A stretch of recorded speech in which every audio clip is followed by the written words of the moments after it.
Well, good afternoon, everyone. This is Brian Robson, the Executive Clinical Director here at Healthcare Improvement Scotland. And welcome to this, the 8th in our exciting lineup of QI Connect WebEx sessions for 2015. This is the 18th session since we began the series last year. And this series came from a request from our national clinical leads here at Healthcare Improvement Scotland to connect frontline clinicians interested in quality improvement with international leaders in the field of improvement. They asked that we make the sessions short, accessible and recorded to allow access at a time that suited them. And our army of QI connectors has extended way beyond our clinical leads to involve clinicians, non-clinicians, managers, patient groups and others involved in improving quality. Now I'd like to introduce you to Jennifer Graham, who's going to be talking to us a little bit about the technology. Good afternoon, Jennifer. Thanks, Brian, and good afternoon, everyone. So just a couple of housekeeping slides to get us started. If you could please use the chat function that you see on the right-hand side of the screen to communicate, and I'll talk you through this in just a moment. If you have any technical difficulties, such as not being able to hear the presenter speak, or if you keep losing connection, please message the event manager using the chat function or call the number *0 that you see on the screen.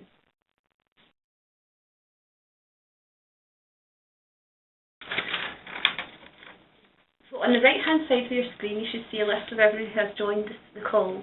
If you wish to make a comment or join the conversation in the chat box, please select all participants from the drop down list circled in red on the slide, type your message and then send. And I should emphasise we do want this to be a really interactive session, so please keep your comments and questions coming throughout. Here's the fun, interactive part of the session. So just before we begin, we'd really like to be able to identify where you're all linking in from. So if you could please help us to do this by clicking on the blue arrow in the top left-hand side of the screen that I've circled on this slide. And then just click on the map where you're linking in from.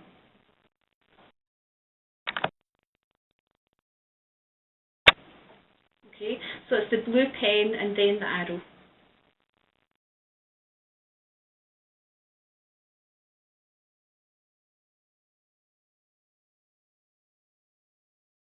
Fantastic, and welcome to everyone who's joined us.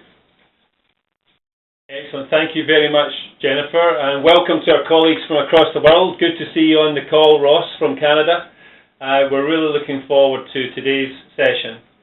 Now, as you know, those of you that have been with us for the series, we're now reaching out to more than 300 organisations across the world, and our reach is extending all the time. But just to keep us in the interesting field of WebEx, we've got a little competition for everyone. So again, just reminding you, we're going to be asking you a question just shortly, and we would like you to use, again, those little arrows. So here's the competition. Now, we're now reaching more than 45 countries with our QI Connect series, and we're delighted to have Pierre Barker and the team from IHI working with colleagues in a country today, and they're dialing in today to catch up on our speaker and listen to the QI Connect. I'm going to tell you which country they're in, and I would like you to reach out and tell me which flag is the flag of that country. So Pierre and his team from IHI are currently in Mexico. So use your little clicker and get to Mexico. Okay. We've got Kearney McCulloch, is that right? Yep, great, thank you very much. Okay, folks, well done. Tom, you were close but no cigar. I think that's Brazil, and everyone else is now jumping on top. So, well done, Kearney. Welcome to QI Connect, and your prize for today, Jennifer, is a QI Connect mug. So we'll make sure that that mug makes its way over to Kearney McCulloch. Well done, and thank you very much indeed. Now, when we started this series, those of you that started with us 18 episodes ago will remember we just had one slide with a number of organisations. We now reach to more than 8 slides with all of these organisations linking in either directly or indirectly to the series. And we're always delighted to see our colleagues in the higher education departments from a number of universities. We now have more than 30 universities linking in to the QI Connect series. And a big shout out to our new folks who are QI connecting with us today. So we've got a group of colleagues joining us from Australia to join our already large group of Australian and New Zealand colleagues who join us. Big shout out to BMA Scotland joining us formally for today's session, and the Royal College of Physicians there in London, and our colleagues in Ireland from the Royal College of Surgeons, and to the Sandiford Clinic here in Glasgow. So welcome to you all. Now, we're delighted to have you all on board with us today. We're also reminding everyone that people use the recordings of the QI Connect to get together, either shortly after or sometimes quite a time after, to reflect on the series itself. And these are some of our colleagues in Coalatir who were one of the first groups to tell us that they did this. However, just to remind everyone, you can learn together again and again and again, because all of our QI Connect series is on our website. And you'll see the link there, and Jennifer will send through the link shortly as we get through today's program. All of those presentations are available for you to sit and learn together as a group and reflect on. So we're hearing about that happening across our army of QI connectors. We're also delighted to remind everyone that the ISQA organisation uses the QI Connect series as part of its approved fellowship programme.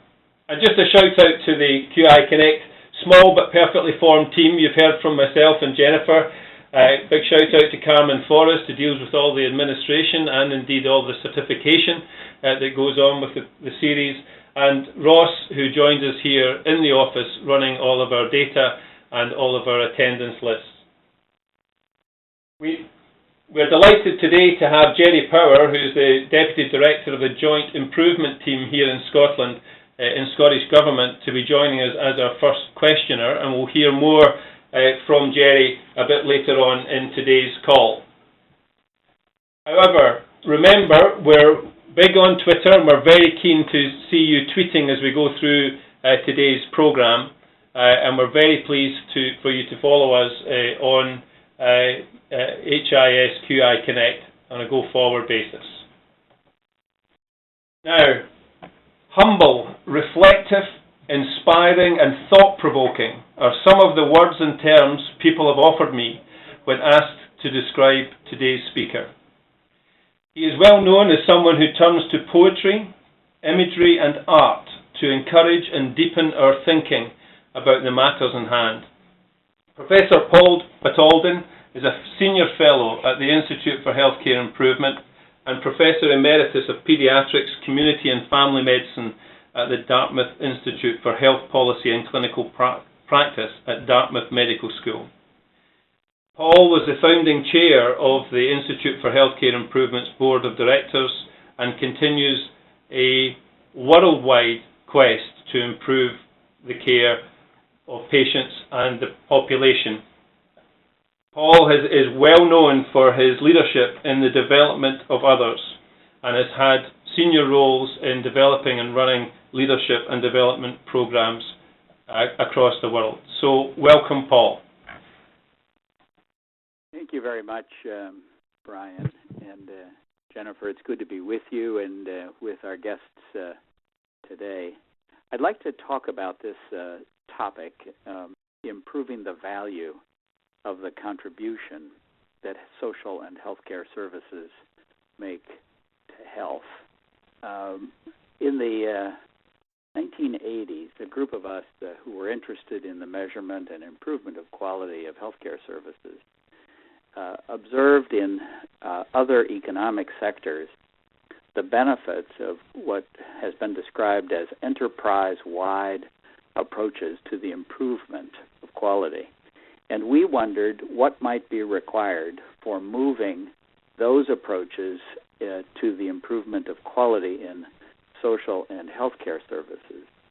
And we made a lot of gains in our understanding of using some of those methods to work on our work of social and healthcare services. But I think that today the question has changed. I think today the question is more like what might be required to improve the value of the contribution that social and healthcare services make to health. So I think the challenge question for me is a little different than the way it was when we began this journey now 30 plus years ago. So as I have reflected on this today's question, I've been asking myself, so where to begin? How might we think about this challenge? And there are two words in this question, the word value and the word services, that have been sort of the beginning place for me. And let me start with services, and I'll spend the most of the time today on that word, service. I went back and explored some of the early writing about the service economy, and in the U.S., sort of the dean of health economics, Victor Fuchs, who's now 91, wrote in his book, 1968 book, on the service economy, some would argue the first thoughtful exploratory treatment of this new economy. He said in the opening words of that book that he was frustrated because he couldn't really do a meaningful analysis of the productivity of this sector because there were always two parties that were involved. The professional or the person who was charged with designing and enabling the service, and the beneficiary, the one who received the benefit of the service. I called him and I said, Professor Fuchs, how did you come to that idea?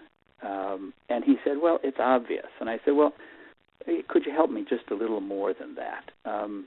And he said, well, my wife and I have had a few children, and one of the girls cut her wrist, and my wife wanted to know whether a suture would be helpful. So she called the doctor, and the doctor explained that if the edges of the cut sort of stayed apart from one another after cleaning the wound, then a stitch might help.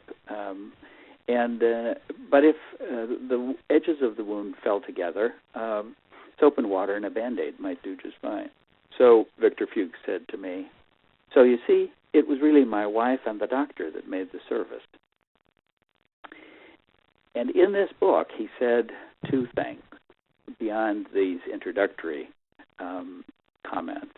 The 2 points were that there are these two parties that are involved, and then the second point was making a service, he said, is fundamentally different from making a good or a product.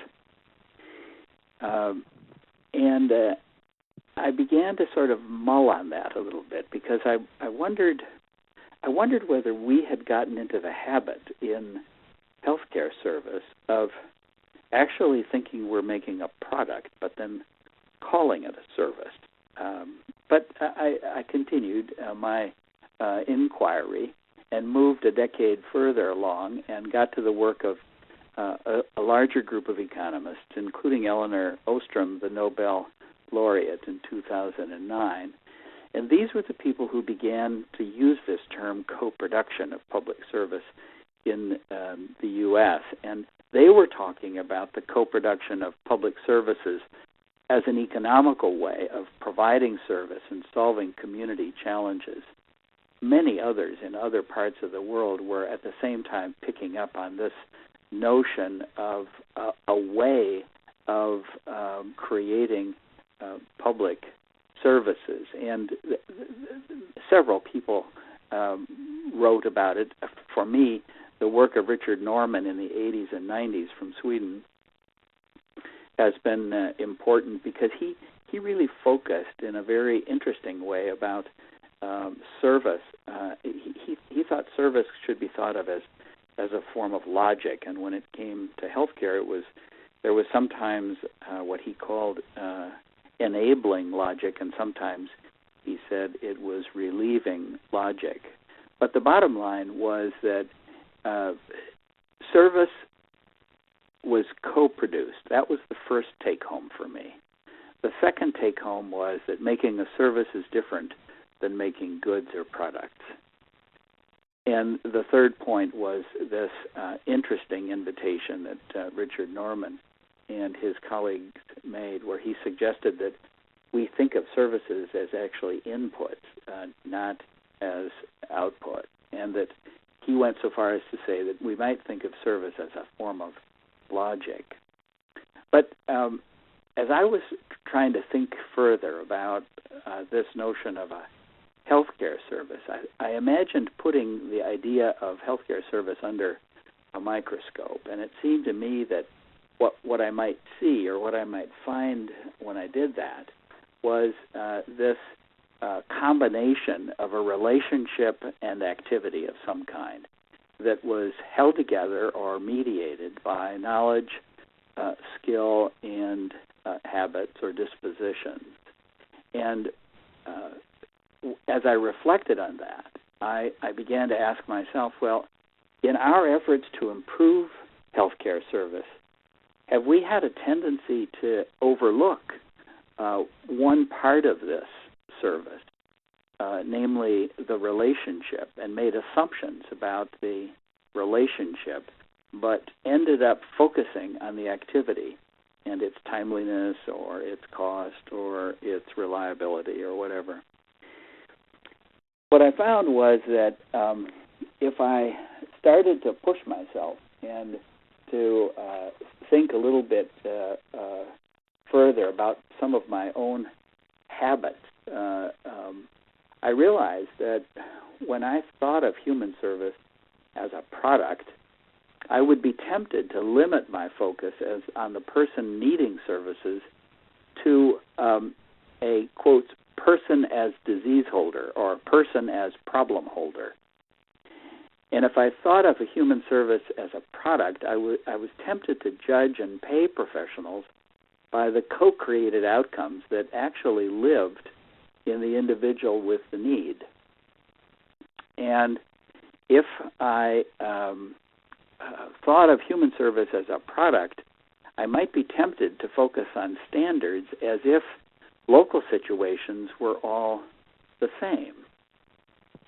And if I thought of human services as a product, I was tempted to use the word care and the word service interchangeably. And the more I reflected on that, the more I realized that care was actually what one human being does for and with and to another.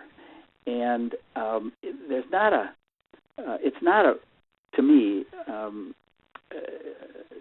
a particularly good thing when professionals try to expropriate or take unto themselves this idea of care. So I tried to put myself to school and say, you know, Paul, why don't you be more disciplined about your use of the word service? And so when I've tried to pay more careful attention to my use of the words, I've put the word health and the word care together without a space so that the term healthcare functions as an adjective, and I've put that word before the word service as I began to realize that it's the healthcare service that is the focus of professional work, and it is the healthcare service which is the point of social accountability. So as I pushed into this definition of co-creation or co-production of social and healthcare services, it seemed to me that a working start would be something like this: the interdependent work of users and professionals to design, create, develop, deliver, assess, and improve the relationships and actions that contribute to the health of individuals and populations. And so the key words for me in that are, I mean, each word is kind of special, but the notion that the work is interdependent is an important construct for me. And then it isn't just the execution or the delivery or the actual work of producing the care, but it extends to the design and the creation as well as the assessment and the improvement of the service. And the service is actually deconstructed as relationships and actions, and the purpose of all of that is to contribute to the health of individuals and populations. I'm sure that this definition can be improved upon, but it's a working start for me. And I realize as I'm talking about this to people in other parts of the world, and particularly Scotland, that I'm much later than some of you to come to this idea, and so I'm looking forward to our using this interactive time to learn further together about this. The work, it seemed to me, of co-creating and co-producing good services actually occurs at multiple levels of interaction, ranging from what might be described as the basic level of interaction between the patient or client and professional, of civil discourse, just having a respectful ability to converse and interact. And with more knowledge, co-planning becomes a property of the interaction. And with even more insight and knowledge and skill, there gets to be co-execution. And so as I was thinking about that model of multi-level of interaction and work, there were a number of questions that emerged to me. The first question, what might professionals do or contribute or invite or offer? And I began to recognize that in our usual processes of professional development and professional formation, we don't have this idea of service and co-production particularly well developed. And so we end up, I think, preparing professionals in a way that might be enhanced if, in fact, we meant for them to do well in the co-production of healthcare services. In some ways, the same thing exists for patients and clients who we haven't necessarily prepared in a way to contribute or invite or offer. And this way of thinking about patients and clients invites a consideration of the assets that they bring, not the opinions that they bring. And so this notion of recognizing two forms of expertise that are at work, with the professional bringing the contribution that science might bring to the work, and the patient or client bringing the knowledge of the aim or goal or the deep knowledge of the subject need for the service. So these two experts working together to actually co-create or co-produce a service. And the question about the system in which they interact emerged as a question like, what could they contribute? What could the systems do? Rather than having the systems, as is commonly perceived, get in the way of the kind of meaningful interactions, what could the systems do to actually contribute to this co-creation, co-production of healthcare services? And then I realized that the term good might require some further exploration. If, in fact, the goodness of the service was in some way directly related to this co-production, co-creation, the honoring of the aim or goal that the patient or client brings, as well as the science that the professional brings. And if we are serious about this co-production, it seemed to me that there were a number of implications that jumped out. The first had to do with the educational preparation of both the professionals and the patients or clients who were engaged in this work, so that we prepared them for this interdependent work. The design of systems that encouraged this and that promoted this would set a new set of requirements in motion for a system that really enabled the co-production of healthcare or social care services.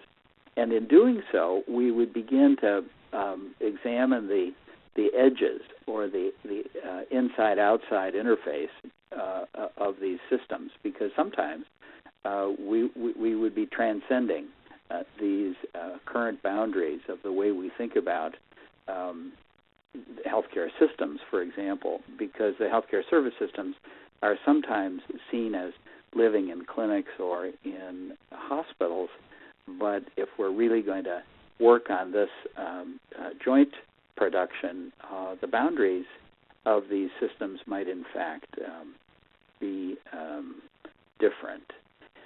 The challenge of measurement was really a striking one for me, because I realized that in most of our efforts to measure the outcomes of healthcare services, we were engaged in measuring the outcome of the science, and we were rarely, if ever, measuring goal attainment. Were the patient's goals actually served?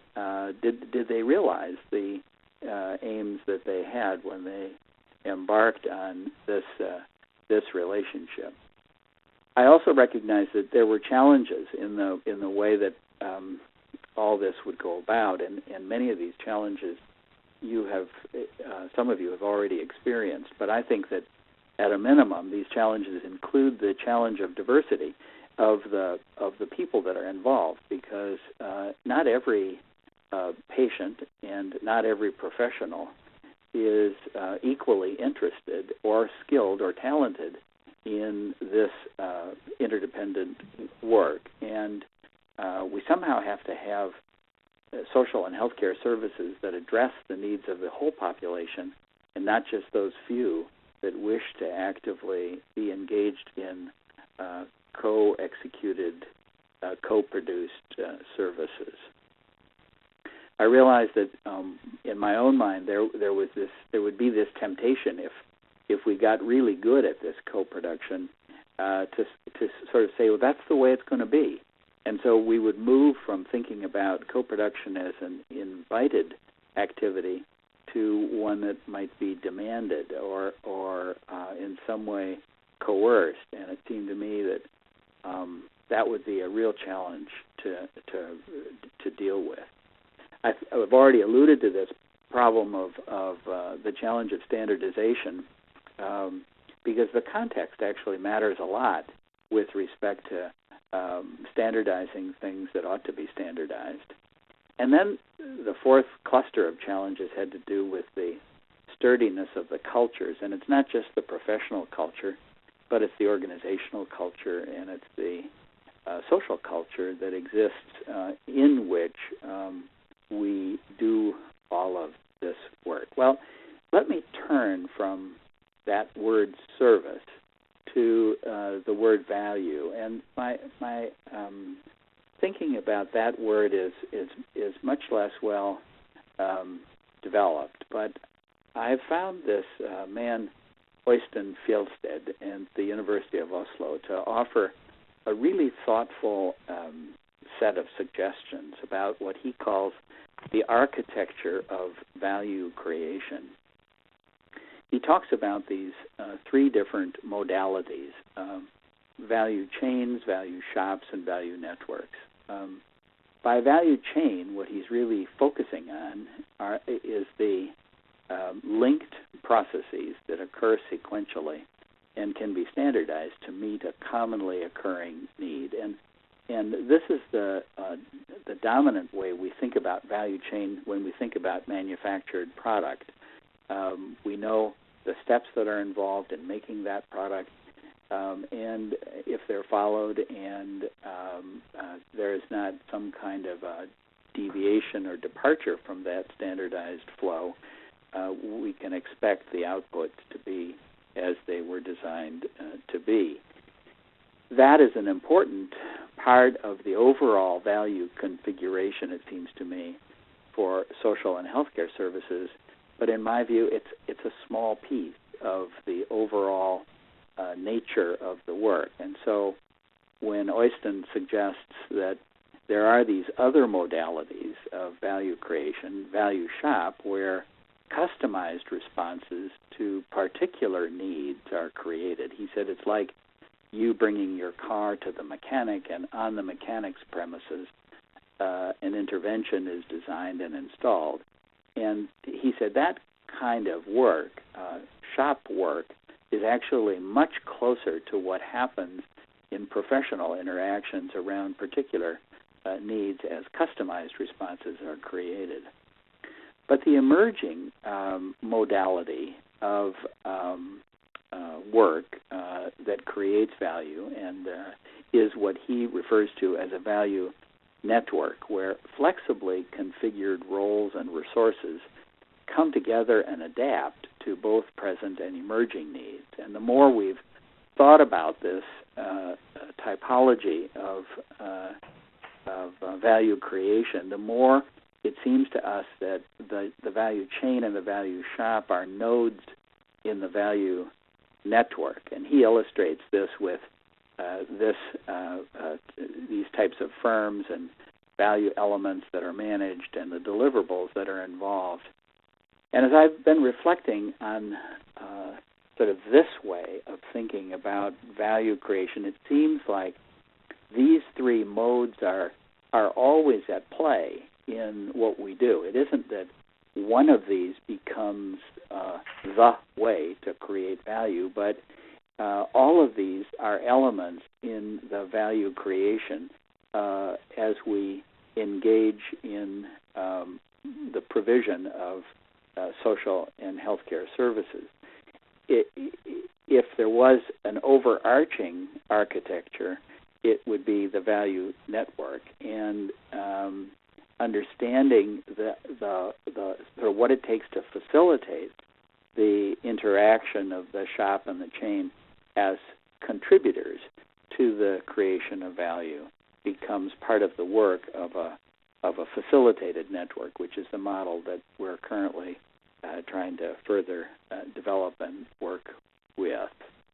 More to come on that in the days and weeks and months ahead, but that's where we are. We're trying to take these ideas into practice in the design of a better system of care for patients with cystic fibrosis here in the United States. And this is illustrative of a preliminary attempt on our part to try to describe the attributes that might need to be in play. There are these three frames that Oyston has suggested so that the future service system for patients with cystic fibrosis should have customized responses to particular needs, standardized responses to commonly occurring needs, and flexible adaptive responses to emerging needs. But that's not all. It seemed to us that we needed to acknowledge the emergence of collaborative communities of people who share the aim of both decreasing the burdens of illness and in promoting the capacity of these patients to flourish. And to make this happen, information is needed that enables the work and the facilitation of services that are built on these relationships and actions, and the development of new knowledge that is going to be helpful to this. Now, this new knowledge development becomes really critical as we think about a condition like cystic fibrosis, where we get genetic clues to the molecular basis of the disease as well as resilience to the disease, and where we need to develop ever more effective strategies that address the realities that come in living from people with this disease.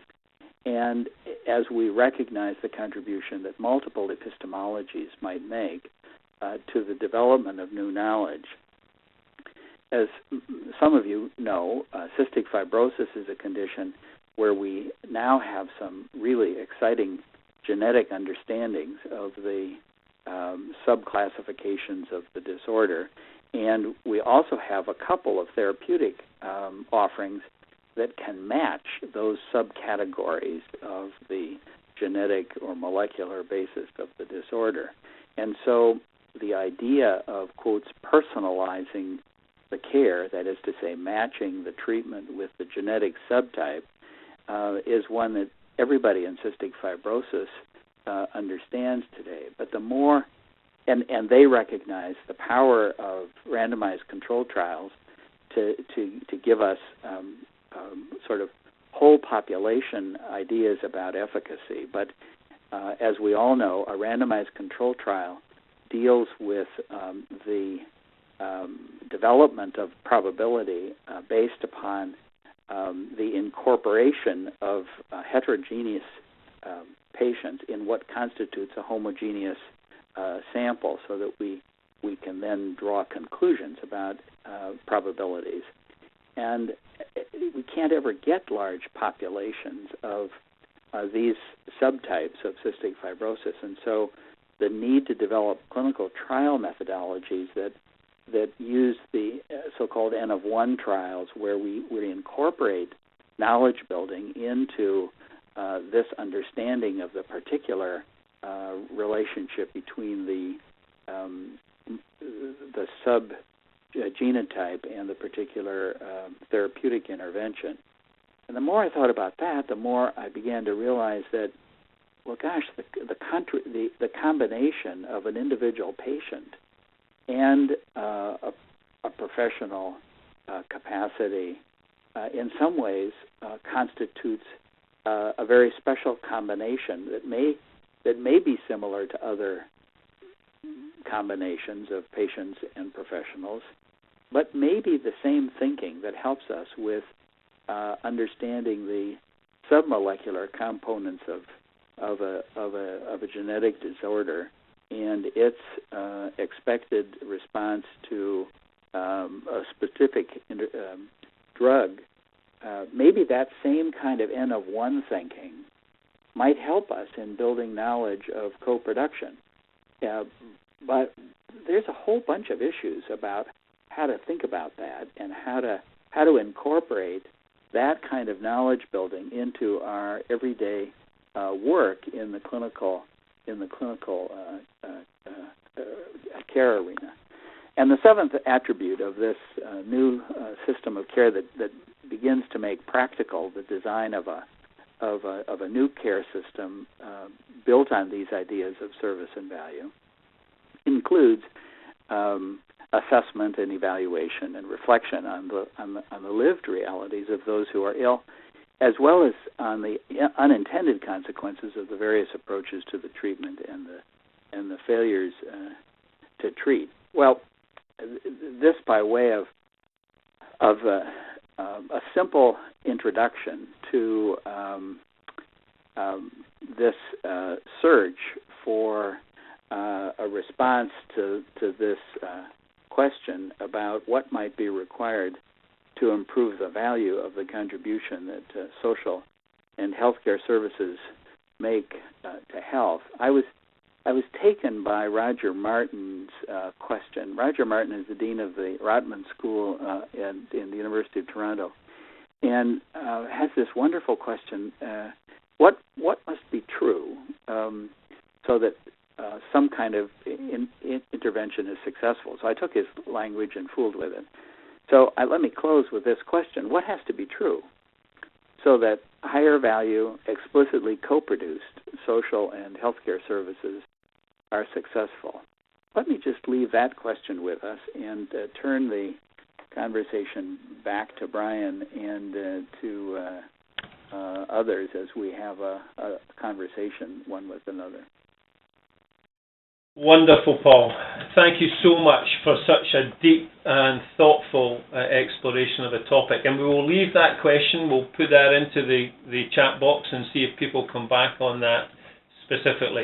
The chat box has been buzzing, but we're now going to just take you on and ask you or invite our key questioner today. So welcome, Jerry. Hi. Jerry is the Deputy Director of the Joint Improvement Team at Scottish Government. Welcome to the call, Jerry. This is a field which you have been exploring and developing here in Scotland. You have a question for Paul.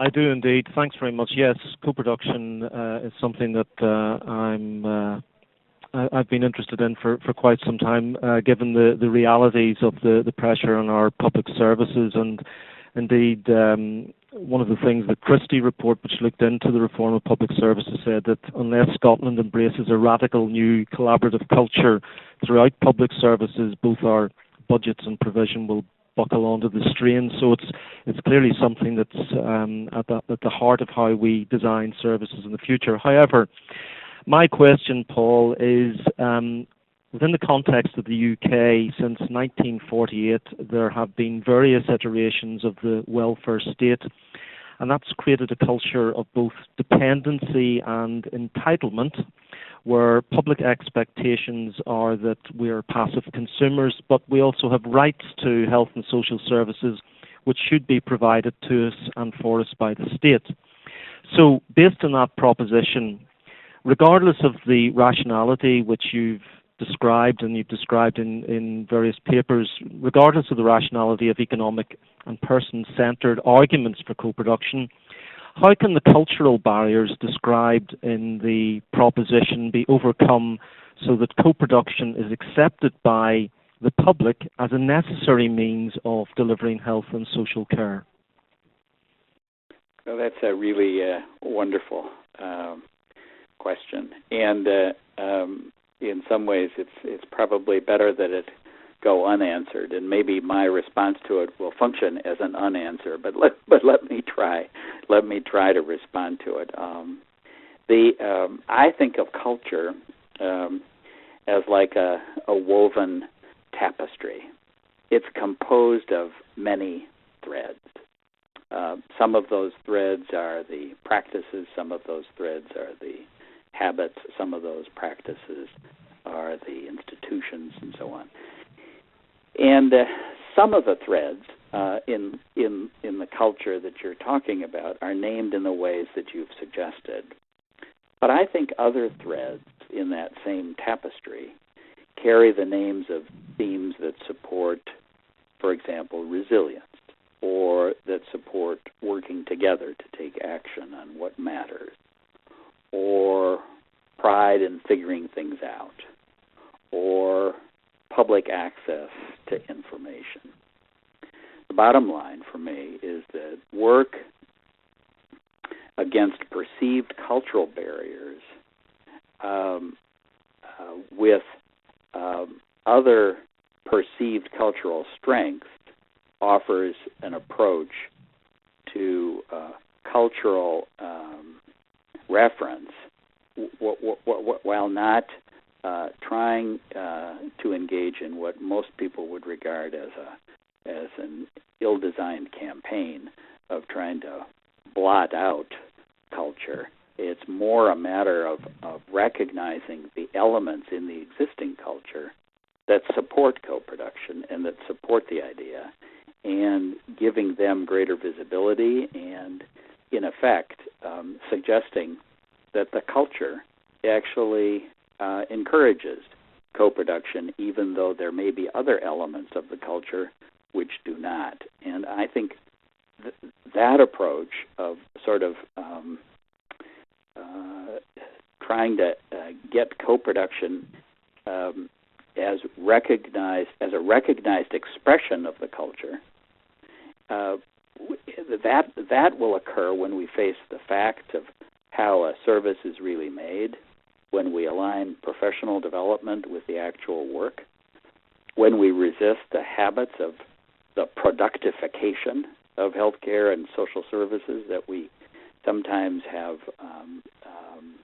created and that we regularly meet in our discourse about payment and organization. And so my sense is that it's a really important question, but it's very important, it seems to me, in dealing with the ways in which culture plays, that we honor the other aspects of culture that can be marshaled in support of the changes that we're talking about. I don't know whether that's useful or not, but that's extremely useful, and there are a number of things there that actually resonate. One is about ill-defined campaigns to try and impose a culture, and I'm thinking, for those of us in the UK, Big Society, a campaign by government to engender the use of assets in the community, which seems to have disappeared. And that was, I would imagine, an ill-defined campaign. The other thing you mentioned was public access to information, and I'm a firm believer that you've got to actually create the capacity to co-produce. There are latent assets within communities, within individuals, that need to be stimulated to awaken the ability to co-produce. And I think that finally the fact that you're honouring those parts of the culture that actually are ready to co-produce. You're fishing in the pool where there are fish, and that's where you start. And I think it's about starting where you're actually going to get some payback is important. So 3 chunky bits of advice really in answering those questions, and I think you're right on the mark that we need to actually start where we're going to actually get some benefit from this and grow it from that point. Yeah, I think that Edgar Schein's work on culture, organizational culture, and so on has been very helpful to me as he invites this detective work on culture to try to understand more fully the cultures that we're living in. It's a little like asking fish about water, but the challenge, it seems to me, of trying to uncover the cultural nuances that can be helpful in what we're trying to make happen is such a sound idea, and it's so much more respectful of people than sort of these efforts to run up against what is perceived to be the enemy in the form of some representation of the culture, which is in fact a simplistic reduction of the culture. Sure. Thank you very much for that, Jerry, and that thoughtful answer, Paul. Now, Paul, the chat function has been pretty busy and a lot of cross chat in the chat. Let me just bring to you a couple of the issues or the areas. So, in answer to your question, or perhaps in partial answer to your question, what has to be true so that higher value, explicitly co-produced social and healthcare services are successful? Jill Vickerman, who's the Scottish Secretary of the British Medical Association, offered that we need to be able to measure value in healthcare in a way that everyone involved in co-production agrees what improvement looks like. And Fiona Montgomery, who's the Deputy Director for the Service and Quality Improvement Team at Scottish Government, came back on that to say that do staff need to agree the same outcomes that the patient might want? So something in there, Paul, around the measurement and measuring value? Well, see, I think that this business that Fiona touched on in her remarks, I agree completely with Jill's point and Fiona's point that the measurement will help us a lot, and getting some new agreements about what to measure. I mean, in some ways, what we've done historically in the measurement of outcomes in healthcare is that we've measured the effect of the application of science to particular problems, but we've kind of remained silent about the relationship of those sort of examples of science at play. We've remained silent about the other side of this, which is the attainment of the patient's goal. And as we start to make measurement that is that is ever more useful in the daily work and in the redesign of work and in the social accountability of the work that's being done, it seems to me we've got to begin to make measures that are not just measures of the science at play. They have to be measures that measure that and that measure whether the patient's goal has been actually realized. And that's a different kind of measurement than we're in the habit of using.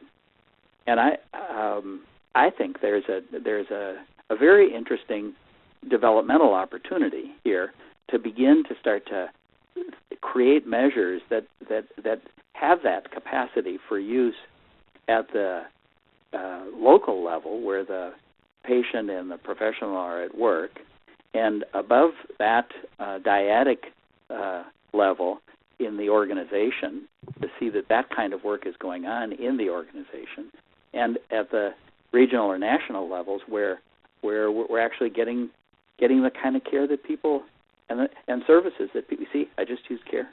So getting the services that actually are going to cause people to say, "Yep, I got it. It worked. It was fantastic." Yeah. Thanks for that, Paul. We've also had a question from Carol Sinclair, who's the Associate Director of Knowledge at Public Health and Intelligence here in Scotland. And Carol was starting off a conversation about, so how do we embed this within the undergraduate education system, where staff of the future come ready to co-create? And Fiona Montgomery from the Quality Improvement in the Government comes in the back of that and asks, should it be part of how we recruit people into medical schools and others? Yeah, I think that's really one of the most important observations is how does this play in the development of professionals for the future? One way it could play would be that this is a great assault on professionalism. And my own belief is that if we sort of treat it that way, we won't get very far. But if we recognize what are the new dimensions of professionalism for the future that really enable this co-productive service to occur, we begin to open up so many creative possibilities. I believe that this begins by teachers who, in fact, model co-productive healthcare services or social services at work, so that the students who learn from what they see, which is, after all, the much more powerful driver of the transmission of knowledge than any kind of exams or tests or written words. So I think that, first of all, getting teachers who actually can model the co-production of healthcare services and who can then have conversation with their students about what they just together saw or witnessed, so that it contributes to the development of a sense-making frame for the student who's trying to make sense of what they observed and what they know. And so my sense is that that's where it begins. I think that it's not just a linear process, though, because those kinds of teachers need to be recognized in the environment that they work in as the kind of teachers of the future, the teachers that we actually depend on for the creation of the future healthcare services and social care services that are going to matter. And I think that the national policy can be very helpful in encouraging the institutions that employ teachers and that find ways to finance those institutions of higher education. So I think this is the kind of thing that needs to be approached in multiple places at the same time. And it's not a linear development of start here and then 5 Thursdays from now we'll be there. I think it doesn't work that way. I think it works with all the features of complexity. And so what's emerging is the professional of the future has to be influenced by those levers and possibilities of influence that we have at our disposal. Wonderful. And thanks very much to Lynn MacDonald, the Medical Safety Advisor at NHS Grampian, and Dr. Francis Elliott, the Medical Director at NHS Fife, for flagging up the value of having multi-professionals undergoing both leadership and other training together. Paul, I'd like to take you back to some of the earlier discussion in the chat box, which is really, it's much more deep than about terminology, but it was a conversation started by Tom Houston, the lead officer for public health in Forth Valley. He says, within health we use the generic term patient, which kind of anonymizes the person and doesn't place them as a co-producer. Brian Anderson, our non-executive board member here at Healthcare Improvement Scotland and a GP himself, offers that the word patient within healthcare, rather than client or service user, implicitly includes an element of specificity rather than anonymity. And Gareth Atkins, our Implementation and Improvement Advisor team leader here, highlights that perhaps there's a mindset in relation to the word patient that's important. What are your thoughts, Paul? Well, I think the words, we're held captive to the words we use to try to express our thinking. And words like patient are full of all kinds of reference and loaded usage patterns and so on. And people would regularly take me to task about many of the words that I've used here, like the word patient or even the word co-production. And I recognize that those, or the word professional for that matter, but I'm trying to signal in my use of these words the human beings. I mean, what's real in all this, after all, are not the words, but the people. So the words that I'm using are simply trying to identify people who are important in this task, this interdependent human task of healthcare service creation or social service creation. And my sense is that the use of the word professional was intended to go beyond medicine to the wide variety and important collection of people who have to work together today, not just individual doctor working all by herself or himself. And the word patient for me is used to mean the person who receives the benefit. We could use the word beneficiary, but then it sounds like an insurance scheme. And so I didn't want to run the risk of alienating, because I think the words we've used in improving healthcare services and social care services have had the effect sometimes of alienating the really good professionals and the really well-meaning individuals in the community who do want these kinds of things but who are put off by our words. So my use of the term patient, my use of the term professional, my use of the term co-production is to try to explicitly connect with groups of people and with groups of activities of people. In the case of co-production, as I was trying to dismiss my use of the word, I realized that the work that Jerry and his colleagues and so many others in the world have done in building a professional literature around the term really seemed to me to be an advantage to use the word. But once again, I think we always have to keep in mind this temptation to become prisoners of the words we use. Paul, thank you so much. We're coming to the top of the hour just now. There's a lot of chat here in the chat box. Thank you very much for that. Thank you to Lorraine Foster, nurse consultant in sexual health at Sandiford Clinic here in Glasgow, who was highlighting, much as you just have, Paul, that words can be important and the person is the most important of all.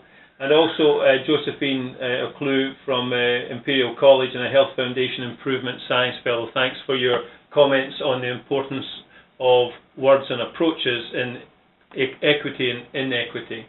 But Paul, we've come to the end of today's session. I'd like to thank you so much on behalf of all of the QI connectors for taking time today. The conversation has been deep and meaningful, and we'll be sharing the chat and the recording afterwards. Thank you, Paul. I would just like to remind everyone that we have one more speaker this year in our QI Connect lineup for 2015, and that's Dr. Tracy Cooper, who's the Chief Executive of Public Health Wales, and it's only in just over 2 weeks' time that we'll be speaking again. We'll also use that opportunity to get some of your thoughts on who would join our exciting lineup for QI Connect for 2016, so we'll make that part of that session. And as we come to the top of the hour, I would like to remind you again that all of these sessions are recorded and available, and also keep up to date with us at HISQI Connect by Twitter. I'd like to thank you all, thank Paul, thank Jerry, Jennifer, and all the rest of the team. Thank you and have a great day. Bye-bye. Thank you, Paul. You're welcome. Paul and Jerry, if you could just stay on. I'm still here. Yeah. Yeah.